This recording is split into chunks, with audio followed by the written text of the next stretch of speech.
It took me almost 900 years to admit I had a disability. That disability isn't being a vampire, as it turns out. When you discover you have the power to make your art come to life, that tends to distract from the reason it is happening. Magic, sure, but magic that is out of your control is not something I would wish on anyone. It mesmerizes, and it murders. Fortunately, none of my art ever actually murdered anyone, but it could have. What it did murder was every little opportunity I would make for myself. Every new home, every new friendship, job, sometimes romantic relationships. I have always had a complicated relationship with sleep, but it has become an almost prescribed necessity for me to avoid these unfortunate circumstances. Also stress. I live a life that is boring to some, but necessary to my survival. I am no Barnacle Harry, simply holding on to life's pirate ship and biding my time to feed and cause havoc. I am simply, if I'm not careful, the havoc. Being immortal means time is no big concern. Still, I could procrastinate on my decision perhaps a fortnight, perhaps a month, but then I would most likely be visited by Harry once more. It occurred to me that I didn't really mind Harry's presence, not really. I do not think I dislike him much more than anyone else in the collective. It's just that he can't help reminding me of Agatha. Agatha. Agatha was my twin sister. And Agatha died when I was not available to be reached. I was lost in a place that it took me a long time to return from. I was lost for the first time in a place that I thought was my true calling at last, my voice, with a benefactor that was telling me that I was a great artist, telling me all these things that I wanted to hear, but that was in the 1870s, long ago. First, a brief detour. I moved to San Francisco Bay Area from Europe right after the war.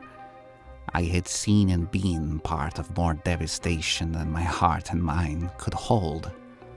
Like many others, I hungered for the promise of that blank sheet of paper, America, and its innocent illusion of being other than the rest. We wanted to ignore our frailty and the hard lessons and escape into the lustful innocence of a new generation that wanted only to invent, to defy expectations, and if all else fails, subvert, subvert, subvert. My first home was in a tree, no joke, or a tree house sloped onto Mount Tamalpais by way of a town called Mill Valley. It smelled of eucalyptus brought there from Australia and the moist bark of redwoods and sequoias. It was an especially rainy first year, and I was damp most of the time, which I didn't mind. For once, I took time not to draw or paint anything, having spent my war years documenting the lives of refugees and disabled soldiers and selling them when I could to newspapers. I was very frail those years, which could have been from an incident of a gas attack during World War I, but could also have simply been something like grief. But all this was after Agatha. Agatha was my twin. I was all feeling and indecision. She was all strategy and action. I never forgave her for being my protector, even though I needed one. If you think children can be cruel, you should have seen children in the Middle Ages. They were like a caricature of cruelty. Over time, we drifted apart from each other, sometimes continents apart. When we reunited for good, it was because of the collective. A dozen or so immortal beings, more or less formed under Agatha's watch to influence the affairs of the world in discreet but long-lasting ways. It was an impossible task, and I did not like the look of some at the gathering, including Harry at the time. But Agatha persuaded me. She made me feel important in the eyes of the group, and while my powers of misdetection were something, they were nothing in comparison to those gathered there. I learned of a vampire's power to transform into an incredible amount of animals and shapes. I shuddered at the displays of physical strength and resilience. I marveled at certain vampires' ability to influence and coerce. But as time went on, and though the world seemed to organize itself, I did not believe it was necessarily for the better. There was less plague, sure, but also the potential for greater and greater wars. The desire for order was indistinguishable from the desire for control. Agatha, who was typically unfaltering in her judgment of people, started to become swayed by the group, tantalized by their collective power. At least that was my belief. I no longer believe the collective is good or evil. I think they were unfortunately just people. Vampires are people too, is that the headline. Immortality does not give greater perspective on our own capacity to be stupid or selfish or whatever thing at the end of the day that defines us down to our rotten little souls. Agatha took her own life because of a strategic failure, I think. She could foresee a shift in the balance of power having disastrous future effects on Europe, and she was right. If I can admit it now, and maybe I can, I was as much a protector on Agatha as she had once been for me. She was strong because indeed, in some ways, she was very weak. And she brought me into the collective most of all because she could be reminded of some inherent worth with me around, I think. Perhaps I understood that very well, and so I stayed. But one cannot have value only based on another person. One must find your own value. Unfortunately, I was also tempted to find that value in my art, something I will not fall for again. Harry and the others tried to reach me in various ways that should have been recognizable to me, but I was unreachable. I was in a fugue state, not unlike the one that made the dragons back the first time, but this time I was dancing, I was floating, I was speaking to universe in a convocation that appealed to every person's belief in God, but was truly only a selfish vortex of every person's belief that they are God. To put it simply, there was the possibility that Agatha had been told that I was dead by someone in the collective, and that is why she took her own life. But that I will never know for sure, or perhaps I do not want to know. I was and am simply done with the collective. But the collective has never been done with me.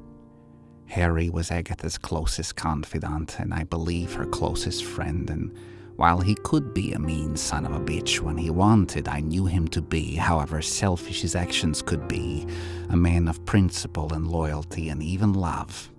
His grief was manifest in executing everything he could in Agatha's memory.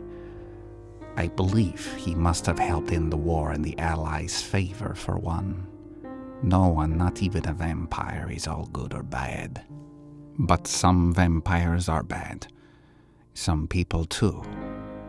I never could tell who was pulling the strings, and as my grief was immense, I rebutted the collective's advances and appeals, and I fled. I lived as small and hidden as I could. I would walk the trails of John Muir in the dark for days on end, breathing in the moist air of the redwoods, the moss below the small sloping waterfalls, catching the gleaming eye of deer and raccoon and mountain lion. I thought perhaps I could surrender to never painting again. I'll kick the habit, I thought. I was there in San Francisco right before Kerouac and Ginsberg. I would cross the bridge and feel the faint breathing of souls as the fog lifted and caressed, undressing me of my insistence that I was all right. I sheltered in the abandoned coastal forts, and when I slept I dreamt of painting them like the cavemen. One time I thought I saw a UFO, and another I smoked a joint with a woman who told me all about my past lives. She was not far off. Agatha lived to be over 800 years old. It was nothing to be ashamed of. Whether she succumbed to suicide or was shot with a silver bullet, there was no shame. It simply was. Being a twin is a blessing and a curse too complicated to explain to the others. Even vampires can't understand how long and uninterrupted a connection it can be. I would have stayed in San Francisco or in my little house in the trees, but where the culture goes, I stay away. I am a hippie only by police profile. Otherwise, I am deviant to any devised deviants. I zig to their zig, if you can dig. Anyway, sorry for the long story. I'd like to say I feel better after talking about Agatha, but only I miss her. Not even what she would do for me or me for her, but simply that she was proof that I once existed as something other than what I am. Simply as a brother. I have to sleep now.